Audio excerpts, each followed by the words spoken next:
Comme je me promenais sur une route forestière en Suisse, un arbre attira mon attention. Sur une pente escarpée croissait un grand sapin. De loin, on l'aurait cru en équilibre sur un rocher. Mais comment aurait-il pu se maintenir dans cette position? Le secret ne fut pas difficile à découvrir. Le tronc de l'arbre, il est vrai, reposait sur la pierre, mais les racines entouraient le rocher pour aller s'agripper au sol et s'y enfoncer. L'énorme masse de pierre était prisonnière et incapable de faire des ravages. Quelle leçon pour moi! Les épreuves, les calamités, les souffrances, les doutes, les déceptions nous accablent. Comment rester calme, patient, victorieux? N'allons-nous pas être écrasés? Non, car la foi qui plonge ses racines dans le sol fertile des grands faits divins emprisonne tous ses ennemis et les rend inoffensifs. Quels sont ces faits? J'en mentionnerai quelques-uns et je vous invite à en découvrir d'autres dans votre Bible. Dieu est amour.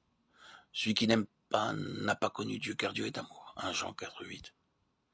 Voici l'un des plus grands faits divins dans lesquels notre foi puisse s'enraciner.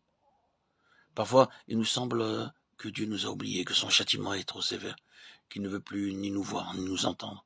Il peut même sembler qu'il est absolument indifférent au fardeau que nous portons ou à la douleur que nous endurons. Chers amis, il ne peut en être ainsi, car Dieu est amour.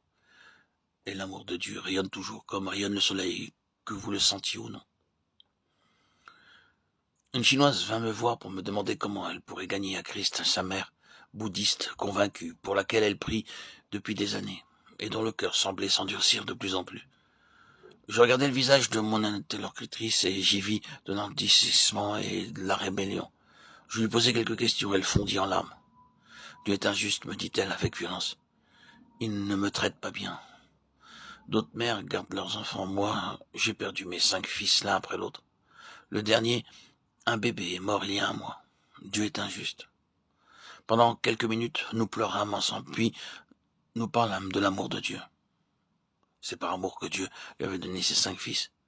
N'était-ce pas aussi par amour qu'il les lui avait pris? Peu à peu, les racines de la foi de la pauvre mère enveloppèrent ce rocher de douleur et se plongèrent profondément dans ce fait éternel. Dieu est amour. La paix et la joie jaillirent dans son cœur. Le lendemain, sa vieille mère vint la voir. « Qu'est-ce qui t'arrive » dit-elle. « Je ne t'ai jamais vu un visage si heureux. » Alors sa fille lui dit sa révolte contre Dieu et sa soumission nouvelle. Dès ce jour, la vieille mère accepta d'entendre parler de l'Évangile.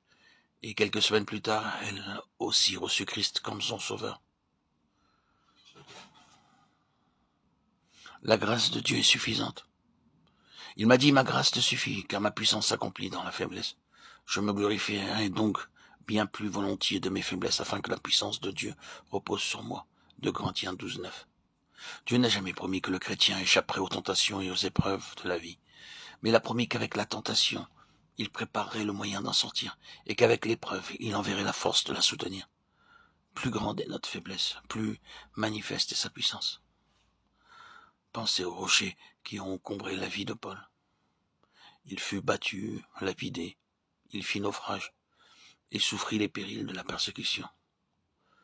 Mais sa foi, après avoir paralysé l'action de ses épreuves, s'enracina plus profondément dans l'amour, la grâce, la puissance de Dieu, et par là même, il atteignit une haute stature spirituelle.